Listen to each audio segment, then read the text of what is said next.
জিন্দাবাদ। ওটাই দে, ওটাই ওটা দে।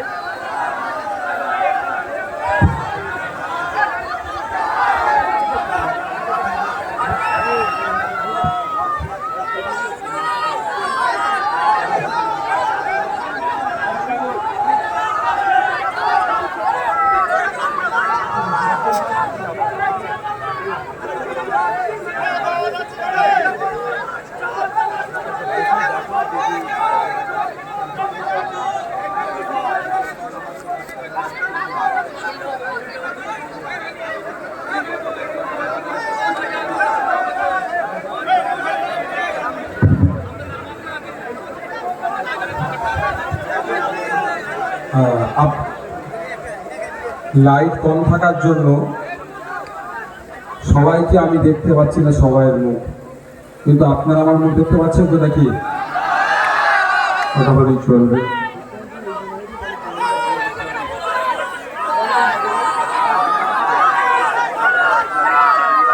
আপনারা বসে পড়েন না, বসে পড়ুন, বসে পড়ুন, সুবিধা হবে।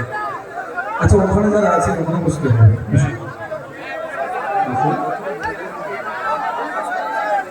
চেয়ার নিয়ে, চেয়ার দরকার লাগে দিয়ে দাও, বাবুকে চেয়ারটা দিয়ে দাও। হ্যাঁ, ওনাকে চেয়ারটা আপনি বসুন, চেয়ারটা করে দিয়ে দাও, বসুন। মানে এদের নিরাপত্তার জন্য একটু অসুবিধা হয়, দাঁড়িয়ে থাকলে চেয়ারটা নিয়ে বসে আপনাকে বসতে হবে। এই কটা চেয়ার তুলে দাও তো প্লাস্টিকের। দেখুন, সারাদিন অনেক কটাই প্রোগ্রাম করেছে, প্রত্যেকটা প্রোগ্রামে উন্মাদনা আছে, আমিও বক্তব্য সেভাবেই দিয়েছি, কিন্তু আমি এখন মানসিকভাবে একটু বিধ্বস্ত। কেন না কেন হয়তো যদি সময় হয় সেটা বলবো। তার আগে আমি গুটি কয়েক কথা বলে নিই, থাকতে পারবো কি পারবো না সঠিকভাবে বলা মুশকিল।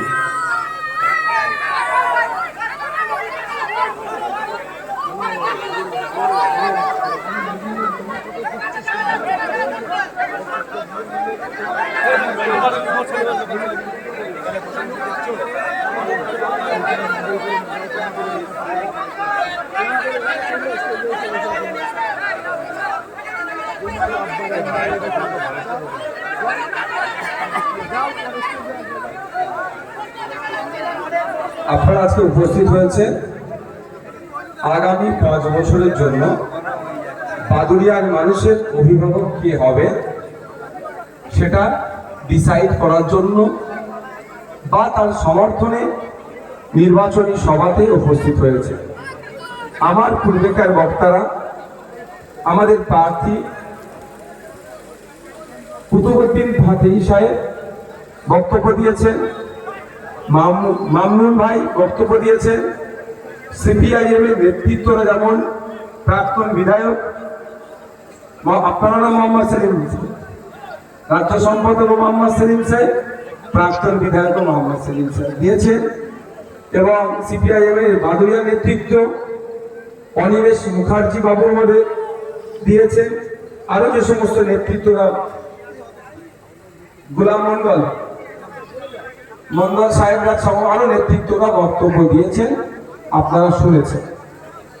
আমাদের বক্তব্য এখানে যে আমরা কেন আপনার কাছ থেকে ভোটটা চাইছি।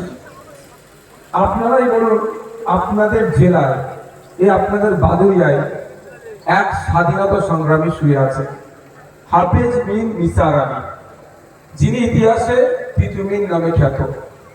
বিবিসি লন্ডন, এই বিবিসি বাংলা একটা সমীক্ষা চালিয়েছিল, সর্বকালের সর্বশ্রেষ্ঠ 20 জন বাঙালি কারা। সেখানে উনি সম্ভবত 11 নাহলে 13 নম্বর স্থানে জায়গা পেয়েছে।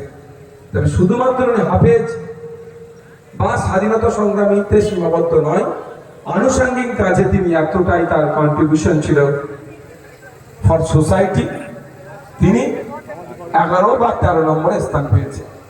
ওই মহান ব্যক্তির গর্বের সাথে বলবো, আমি গর্বের সাথে হাফেজ বিন নিসার আলীকে বলবো, তার অবদানের জন্য তিনি তৎকালীন সময়ে ঐতিহাসিকের ভাষায় প্রায় 80,000 কৃষকদেরকে ঐক্যবদ্ধ করেছিলেন ব্রিটিশ জমিদারদের বিরুদ্ধে লড়াই করার জন্য, জাত বর্ণ নির্বিশেষে।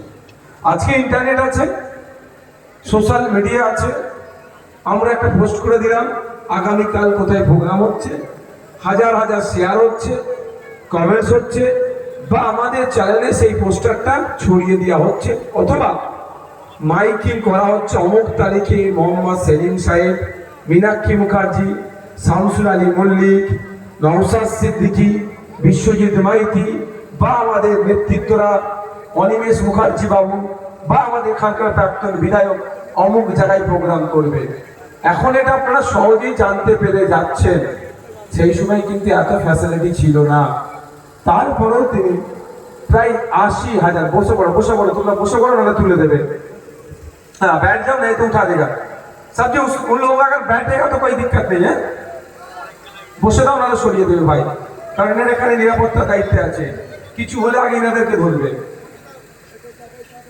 ঠিক আছে, বসে পড়ো নাহলে সরিয়ে দেবে।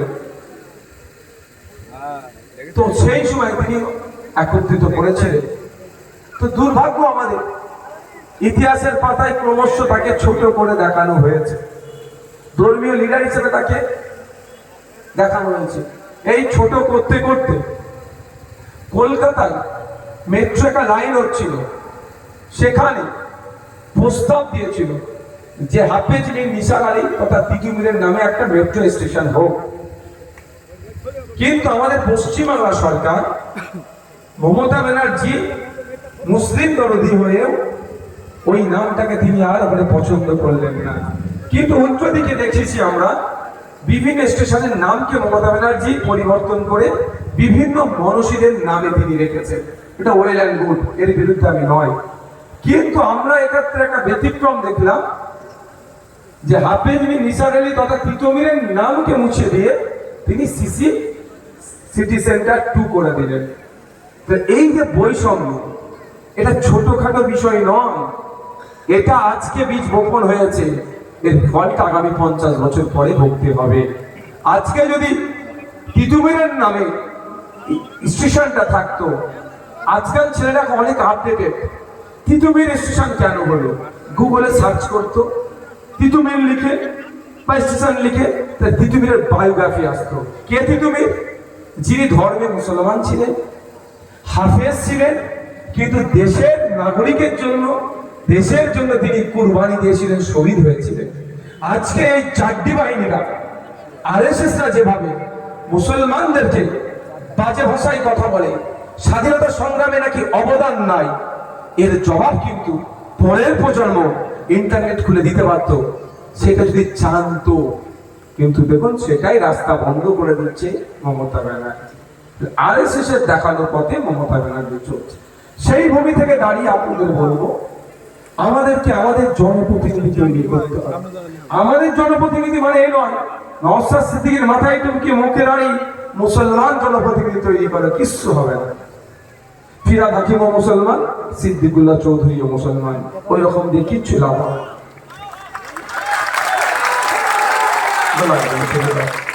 যদি মনে করেন আমাদের জনপ্রতিনিধি তৈরি করবো মানে কার, আমি কৃষক, আমার হয়ে কে বলবে? আমি ছাত্র, আমার হয়ে কে বলবে? আমি ড্রাইভার, আমার হয়ে কে বলবে? আমি সিভিক ভলেন্টিয়ার, কনস্টেবলের থেকে কোনো কম অংশে কাজ করিনি, সমকাজে সমবেতন পাচ্ছি না, আমার হয়ে কে বলবে? আমি সরকারি কর্মচারী, কেন্দ্রীয় সমাহারে দিয়ে পাচ্ছি না, আমার হয়ে কে বলবে?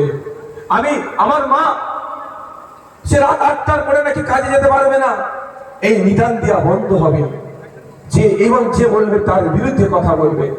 কোন জায়গায় ধর্ষণের শিকার হলে ও নাকি খদ্দের ধরতে দাঁড়িয়েছিল, এই বলে এড়িয়ে যাবে না। এবং যদি এ কথা কেউ বলে তার বিরুদ্ধে আওয়াজ তুলবে। কেউ ধর্ষণের শিকার হয়েছে, ওর নাকি লাভ অ্যাফেয়ার ছিল, এই বলে এড়িয়ে যাও না, তার বিরুদ্ধে যে ধরনের কথা বলবে তার বিরুদ্ধে প্রতিবাদ করবে। এই ধরনের জনপ্রতিনিধি আমাদেরকে তৈরি করতে হবে, না হলে কি হবে? এই দেখুন আজকে এসআইআর নিয়ে কি দুরবস্থা চলছে। কেরলও এসআইআর হয়েছে, ওয়েস্ট বেঙ্গলও এসআইআর হয়েছে। কেরলে সরকার বিজেপি সরকার, পশ্চিম বাংলার সরকার বিজেপি সরকার। কেরলে লজিক্যাল ডিসক্রিপেন্সির নামে কোনো অপশন আসেনি। কেরলে আন্ডার অ্যাডজুডিকেশন বলে কিছু নাই, তাহলে ওয়েস্ট বেঙ্গলে কেন হচ্ছে? ইভেন 12টা রাজ্যে একসাথে এসআইআর হয়েছে, গোয়া আছে, তামিলনাড়ু আছে, কেরলা আছে, এইভাবে অনেক বিজেপি রাজ্য আছে, সেখানে আন্ডার লজিক্যাল ডিসক্রিপেন্সি নাই, আন্ডার অ্যাডজুডিকেশন নাই, অন্যায় ভাবে ডিলিটের সংখ্যাও নাই। ওয়েস্ট বেঙ্গলে হচ্ছে কেন? ওখানকার সরকার অন্যায় করতে দেয়নি বলে নির্বাচন কমিশন অন্যায় করে পেরে উঠতে পারেনি।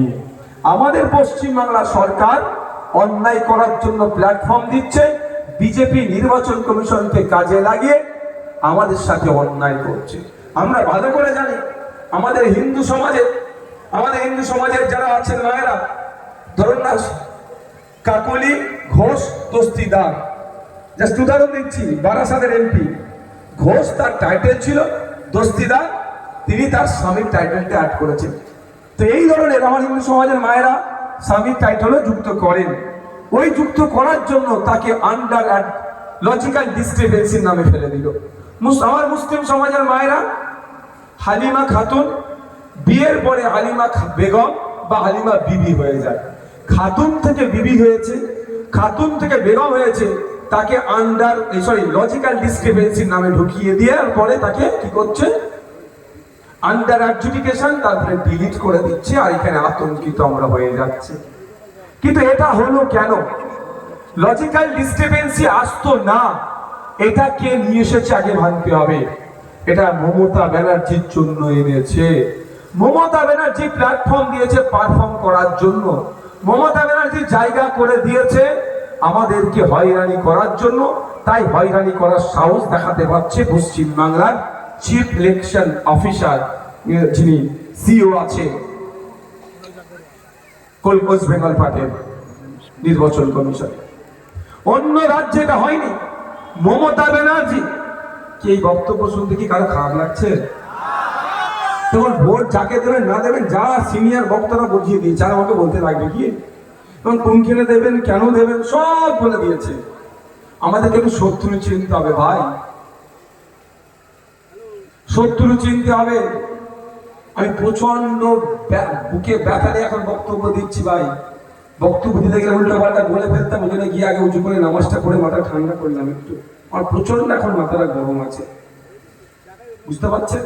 আমার নিজের ব্যক্তিগত সম্পর্ক নিয়ে নয়, এই সামাজিক বিষয় নিয়ে, এই দুরবস্থা নিয়ে। তারপরেও বলছেন ঠান্ডা মাথায় বলছি, আপনারা ঠান্ডা মাথায় বোঝার চেষ্টা করুন। সাপ হয়ে দংশাচ্ছে কে আর ওজা হয়ে ঝাড়ছে তাকে, যদি না আমরা ধরতে পারি এই দুরবস্থা আমাদের থাকবে, এর থেকে আমরা পরিত্রাণ পাবো না। তাই আপনাদের বলবো, মমতা ব্যানার্জি 250 কোটি টাকা দিলেন। হ্যাঁ, 250 কোটি টাকা আপনার আমার ট্যাক্সের টাকা এসআইআর করার জন্য। দ্রুততার সাথে যাতে এসআইআর হয়, প্রায় 90,000 অফিসার দিলেন। গণনা ফর্ম পেলেন আপনারা, নির্ভুল ফিল আপ করলেন, কিন্তু দেখুন আপনার কাছে ফর্মে কি আসছে, লজিক্যাল ডিসক্রিপেন্সি হয়েছে, নোটিশ আসছে। কেন লজিক্যাল ডিসক্রিপেন্সি হলো? নির্বাচন কমিশনকে গিয়ে ধরলাম, নির্বাচন কমিশনের যিনি সিও স্যার আছেন তিনি বললেন আমরা 1000 মাত্র কম্পিউটার অপারেটর চেয়েছিলাম, যে কম্পিউটার অপারেটর আপনার আমার গণনা ফর্মটাকে কম্পিউটারে আপলোড করে দেবে, তা মমতা ব্যানার্জি প্রোভাইড করলেন না। তারপরে ওরা কি করলো, এআই এর নাকি তারা সহযোগিতা নিল, আর্টিফিশিয়াল ইন্টেলিজেন্স এর তারা সুবিধা নিল। কম্পিউটারে যদি আমি বলি গ্রাম্য ভাষায়, কম্পিউটারের সহযোগিতা নিল। এবার কম্পিউটারটা কেমন জিনিস আপনাকে আগে জানতে হবে। আপনি কম্পিউটারে প্রোগ্রামিং সেট করে দিয়েছেন, পানি রেখেছেন, দুধ রেখেছেন, মধু রেখেছেন, জুস রেখেছেন, ঠিক আছে, দিয়ে কম্পিউটারকে প্রোগ্রামিং করে দিলে যে পানি চাইবে তুমি তাকে এই পরিমাণ পানি দেবে, কেউ যদি দুধ চাই তাকে এই পরিমাণ দুধ দেবে, কেউ যদি মধু চাই এই পরিমাণ মধু দেবে, কেউ যদি জুস চাই এই পরিমাণ দেবে। এখন পানি চাইতে চাইতে পানি খালি হয়ে গেছে, আর পানি নাই। এইদিকে একটা মানুষ মারা যাচ্ছে, চিৎকার করছে পানি পানি পানি করে, কিন্তু কম্পিউটার একবারের জন্য পানির পরিবর্তে অন্তত লোকটা মারা যাচ্ছে তাকে দুধটা দিয়ে এটা করবে না, কারণ তাকে প্রোগ্রামিং আমরা সেট করে দিচ্ছি, তার প্রোগ্রামটা, তার ডিউটিটা, তার অ্যাক্টিভিটিটা আমরা ঠিক করে দিয়েছি। তোমার কাছে পানি চাইলে পানি দেবে, দুধ চাইলে দুধ দেবে, মধু চাইলে মধু দেবে, জুস চাইলে জুস দেবে। তো এআই হচ্ছে ওয়ান টাইপ অফ প্রোগ্রাম। তো এআই কে বলা হয়েছে নামের বানান ভুল থাকলে সাইড করো, এই ভুল থাকলে সাইড করবে, মিসম্যাচ হলে সাইড করবে। কিভাবে মিসম্যাচ হয়েছে? 2002 এর ভোটার লিস্টটা দেখবেন, নামের কোনো তরতম্য আছে? বাপের নাম না দাদুর নাম ধরতেই পারবেন না, ঠিক আছে থাকতেন যা হচ্ছ, বাপের নাম না দাদুর নাম ধরতেই পারবে না। অনেক জায়গায় স্বামীর জায়গায় পিতার নাম বসিয়ে দিয়েছে, পিতা অমুক, সেখানে পিতা না লিখে স্বামী বসিয়ে দিয়েছে। 2002 এর ভোটার লিস্ট অনেক এরকম ভুল আছে। এবার মমতা ব্যানার্জি অফিসার দিল না, অফিসার দিতে 90,000 অফিসার দিল এসআইআর করার জন্য, কম্পিউটারে আপলোডের জন্য 1000 কম্পিউটার অপারেটর দিল না। 1000 কম্পিউটার অপারেটর মাস গেলে যদি 10,000 টাকা মাইনে দেয় তাহলে 1 কোটি টাকা, 4 মাসের জন্য যদি রাখতো 4 কোটি টাকা মাত্র খরচ হতো। এই 4 কোটি টাকা ইচ্ছে করে খরচ করলো না, এদিকে 250 কোটি টাকা কিন্তু মমতা ব্যানার্জি খরচ করলেন। বোঝার চেষ্টা করবেন আমি কি বলছি, ঠান্ডা মাথায় বুঝবেন যে 250 কোটি টাকা দিল আর 4 কোটি দিতে পারলো না। ভাইজান কি ভুল বলছে? এটা আমার বিশ্বাস এখানে যারা বসে আছে, even including hour chief minister, উনিও জানেন যে নওশাদ সিদ্দিকী রাজনীতি করার জন্য মিথ্যার আশ্রয় নেবে না, নেয়নি আর নেব না। যেটা বলি যুক্তিসঙ্গত বলি, সত্য কথা বলি, যদি মিথ্যা কথা বলার দরকার হয় এড়িয়ে যান। তাহলে আমি বলবো না আমি মিথ্যে কথা বলি না, মিথ্যে কথা বলি, কিন্তু স্টেজে উঠে নয়, বন্ধু বান্ধব হয়তো পারস্পরিক ইয়ার্কি ঠাট্টার সময় একটু এত বলে দিই, কিন্তু স্টেজে উঠে মানুষকে গুমরাহ করবো মিথ্যা কথা বলে, ওই আমি আশ্রয় নিই না। ঠান্ডা মাথায় বুঝবে। ফলে কি হলো, এই আয়ে যেই মিসম্যাচ হচ্ছে সাইড হচ্ছে, যেই মিসম্যাচ হচ্ছে সাইড হচ্ছে। একটা ফুল স্টপ কম বেশি থাকার জন্য আপনার আন্ডার অ্যাডজুডিকেশন, আপনাকে লাইনে গিয়ে দাঁড়াতে হলো। আমার মায়ের নাম ছিল হালিমা খাতুন, হয়েছে বিয়ের পরে হালিমা বিবি, মাকে যে লাইনে দাঁড়াতে হয়েছে। আমার মায়ের নাম প্রতিমা বর্মন, হয়েছে প্রতিমা বর্মন, আর একটা কোনো টাইটেল অ্যাড করেছে, তাকে যে লাইনে দাঁড়াতে হয়েছে। শুধু তাই নয়, আমার মায়ের কোলে ছোট্ট শিশু, যে শিশু,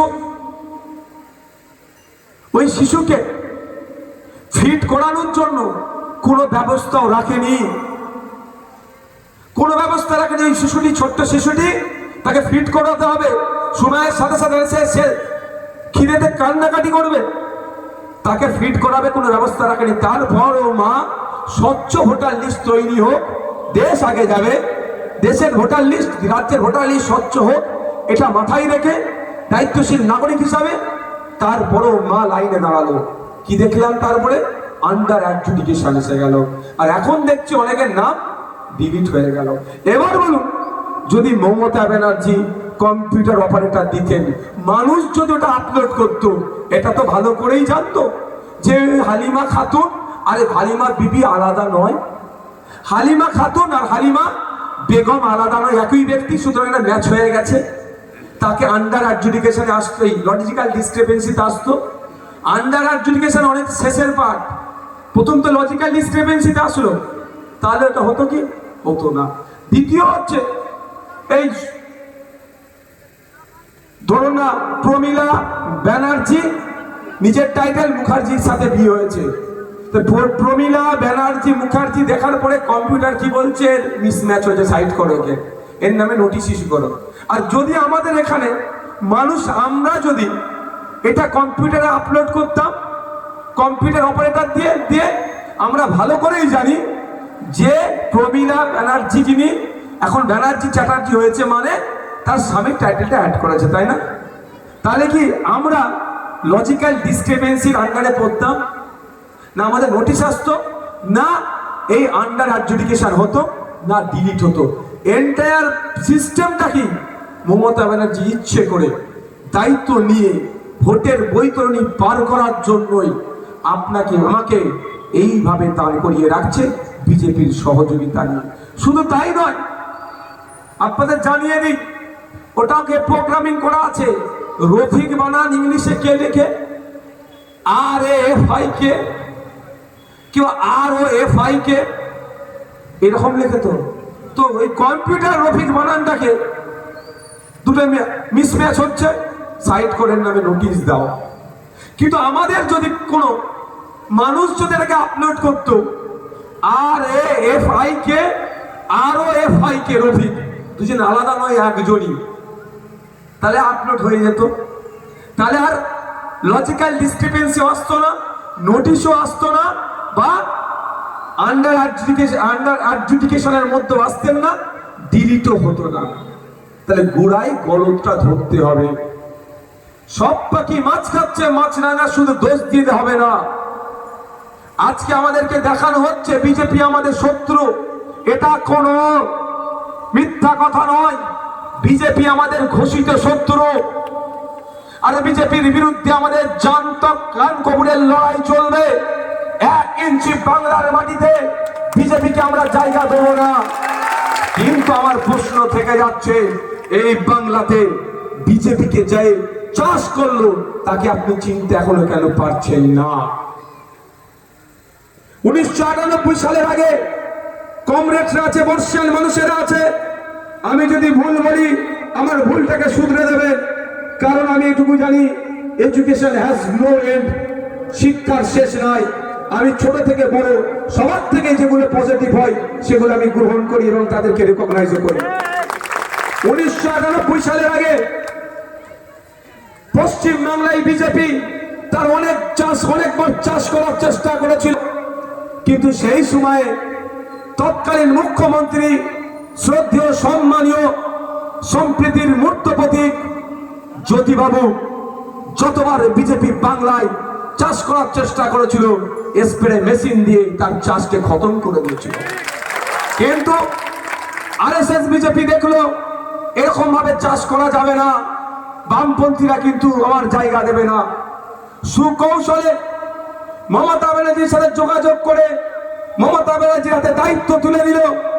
টাকা পয়সা অর্থ দিয়ে, নির্বাচন কমিশনের সহযোগিতা দিয়ে, দায়িত্ব করিয়ে 1998 সালে কংগ্রেস থেকে ভেঙে মমতা ব্যানার্জিকে তৃণমূল কংগ্রেস দল তৈরি করে বিজেপি মার্কেটে ছেড়ে দিল। এই জন্যই যে বিজেপির আগামী দিনের জন্য উর্বর মাটি তৈরি করা। কি বলছি বুঝে আসছে? উর্বর মাটি তৈরি করা।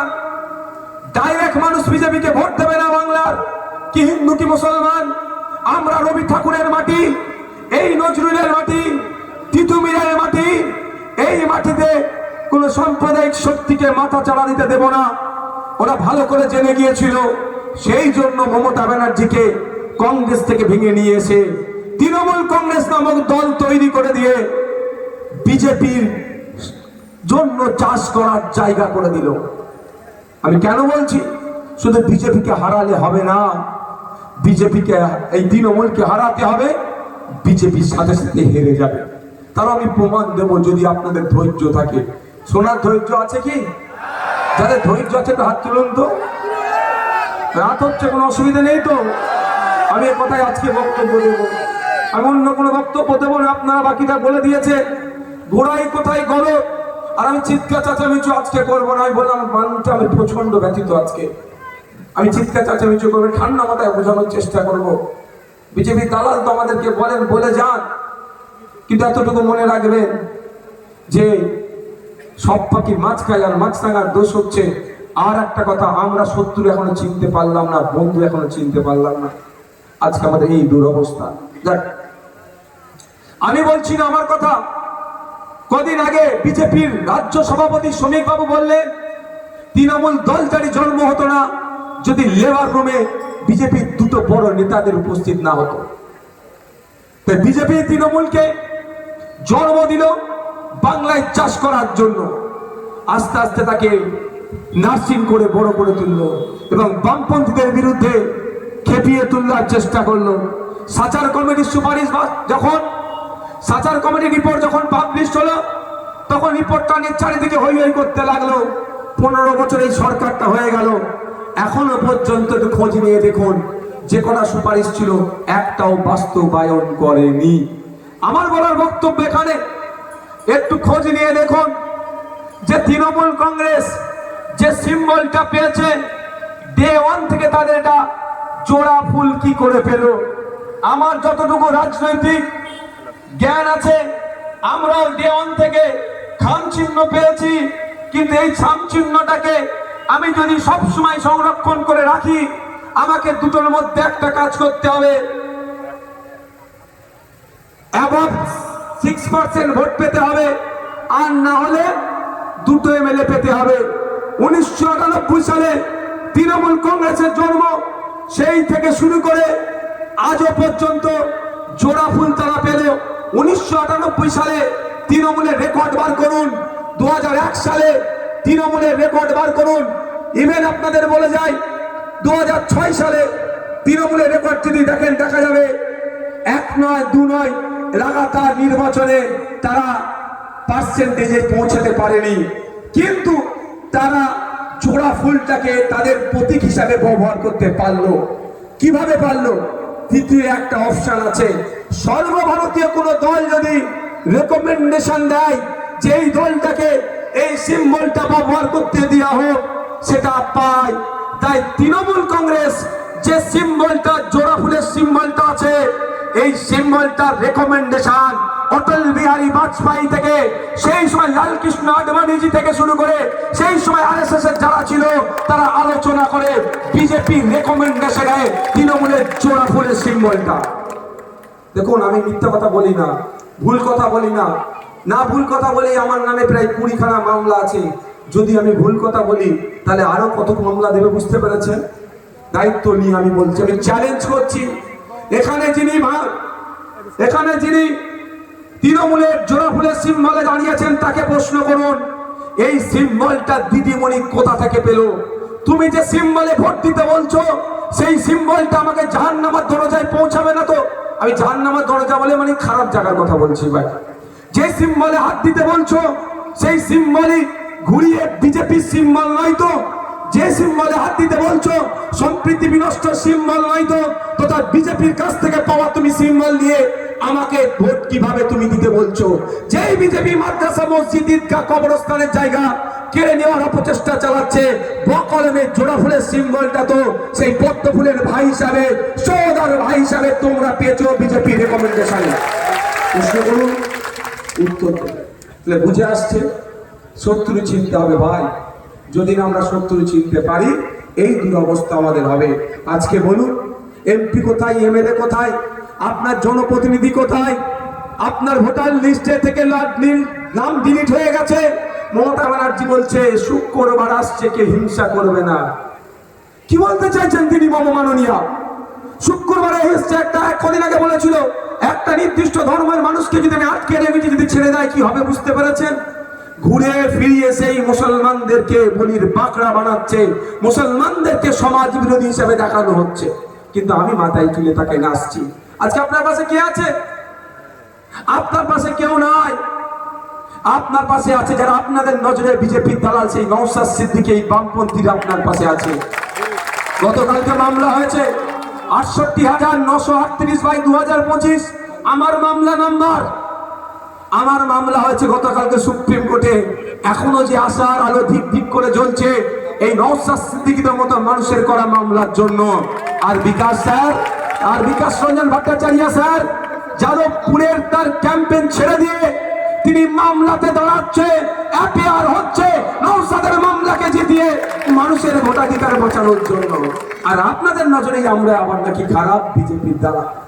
তাই বন্ধু, একটু শত্রু বন্ধু চিনতে পারবো, চিনুন, না হলে কিচ্ছু হবে না। এই মাদ্রাসা মসজিদ ঈদগাহ কবরস্থানের জায়গা বাঁচানোর জন্য সুপ্রিম কোর্টে ছুটে গিয়েছিল নওশাদ সিদ্দিকী। কোন মমতা ব্যানার্জি, অভিষেক ব্যানার্জি ছুটে যায়নি, একটু মাথায় রাখবেন। এবার বলে দিই আপনাদের যে 7 জন উকিল গিয়েছিল, তার মধ্যে 4 জন কিন্তু ধর্মীয় মুসলমান নয়। মুসলমান আপনার উপকার করে ফেলবে এই বিশ্বাস আমি করি না। 7 জন আমার উকিল দাঁড়িয়েছিল আমার মামলায় সুপ্রিম কোর্টে। এখনো পর্যন্ত আপনার বাপ দাদু যে কবরে শুয়ে আছে, কবরটা যে সুরক্ষিত আছে, এটা মমতা ব্যানার্জি অভিষেক ব্যানার্জির করা মামলার জন্য নয়, ওরা তো মামলাই করেনি, উল্টে যারা প্রতিবাদে নেমেছিল তাদের নামে মিথ্যা কেস দিয়ে এখনো 7-8 মাস ধরে জেলে রেখেছে এই মমতা ব্যানার্জি। সেই 7জন মামলাকারীর মধ্যে একজন মামলাকারীর নাম হচ্ছে বিকাশ রঞ্জন ভট্টাচার্য স্যার, যে যাদবপুর কেন্দ্র থেকে এবারে লড়াই করছে, জিতে বিধানসভায় যাবে। আর আগামী দিনে আমার বিশ্বাস আমরা সরকার গঠন করব, সেই সরকারের অন্যতম প্রধান মুখ হয়ে দাঁড়াবে ধর্মনিরপেক্ষতার মুক্ত প্রতীক হিসাবে। বুঝতে পারছেন?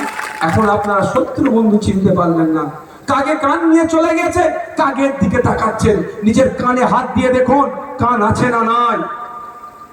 নওশাদ সিদ্দিকীকে বিজেপি টাকা দিচ্ছে, ওই জন্য বিজেপির কথা বলছে। আমি তো বারবার বলি শুভেন্দু অধিকারীকে ধরে জেলের মধ্যে রেখে দাও, বাংলায় বিজেপি যে ধরনের সাম্প্রদায়িক কথা বলছে বলাটাই বন্ধ হয়ে যাবে। আমাকে বিজেপি টাকা দেয়, আবার বিজেপির আইনকে আটকানোর জন্য ওই টাকা নিয়ে আমি সুপ্রিম কোর্টে মামলা করি। পাগল নাকি ওরা টাকা চালিয়ে দেবে আমাকে? কি বলছি বুঝে আসছে? আমি আবার ফিরে আসছি। শত্রু বন্ধু আপনি চিনুন। তো 1998 সালে দল তৈরি করলো তৃণমূল। আচ্ছা 2011 সালের আগে বিজেপি বলে কিছু ছিল? আওয়াজ দিয়ে বলে। 11 সালের পরে আমরা বিজেপি দেখছি। 2011 সালের আগে কাদের সরকার ছিল? বামেদের সরকার ছিল, বিজেপি ছিল না। 2011 সালের পরে বামেদের সরকার নয়, গর্ত থেকে বেরিয়ে এখন হুক্কা হুয়া করতে শুরু করে দিয়েছে। তাই 2011 যদি আপনারা ফিরিয়ে আনতে পারেন, বামেদের সাথে খাম চিহ্নকে যদি বাংলার মসনদে পাঠাতে পারেন, আমি আপনাদের কথা দিচ্ছি আবার এরা গর্তে ঢুকে যাবে, এদের কাজ খুঁজে পাওয়া যাবে না। তাই যদি মনে করেন বিজেপিকে আটকাতে হবে, যদি মনে করেন সাম্প্রদায়িক শক্তিকে আটকাতে হবে, তাহলে আপনাদের বলবো দিকে দিকে বসিরহাট উত্তরে খাম চিহ্ন, বসিরহাট দক্ষিণে কাস্তাদ্রি তারা চিহ্ন, সন্দেশখালীতে কাস্তাদ্রি তারা চিহ্ন, মিরাখাতে খাম চিহ্ন, আপনার বাসন্তীতে খাম চিহ্ন, বারাসাতে আপনার সিংহ চিহ্ন, স্বরূপনগরে কাস্তাদ্রি তারা চিহ্ন। এমন করে রাজ্যের 294টার মধ্যে মাত্র 30টা সিটে এবারে লড়াই করছি। গতবারে আমরা সব মিলিয়ে 32টা সিটে লড়াই করেছিলাম, কিন্তু আমরা দেখলাম সিট বেশিটা বড় কথা নয়, বিজেপিকে আটকাতে হবে, তৃণমূলকে হারাতে হবে, ঐক্যবদ্ধ হতে হবে, একসাথে ধর্মনিরপেক্ষ শক্তিগুলোকে এক করতে হবে। তাই আমরা 294 এর মধ্যে যে 30টা জায়গায় খাম চিহ্ন আছে, আপনাদের আত্মীয় স্বজন এই বিধানসভা ছেড়ে যে যেখানে আছে তাদেরকে বলুন যে অন্য কোনো ফুলে হাত দেওয়ার প্রয়োজন নাই। ওই ফুল আজকে পচে গিয়েছে, দুর্গন্ধ ছড়াচ্ছে, পোকা হচ্ছে, ওকে সারগাড়াই ফেলো, নাহলে ওই পোকা আমাদের শরীরে ঢুকবে, তথা সমাজে ঢুকবে, সমাজকে বিষিয়ে তুলবে, দীর্ঘদিনের সুসম্পর্ক সাম্প্রদায়িক সম্প্রীতি আজকে বিনষ্ট করে দেবে।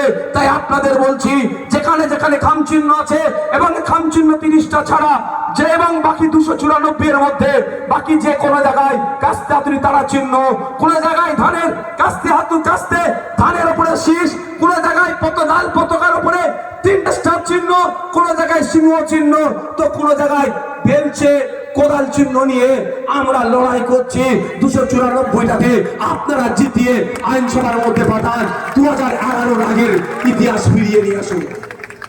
যদি ফিরিয়ে আনতে পারেন বিজেপি আর কিছু থাকবে না।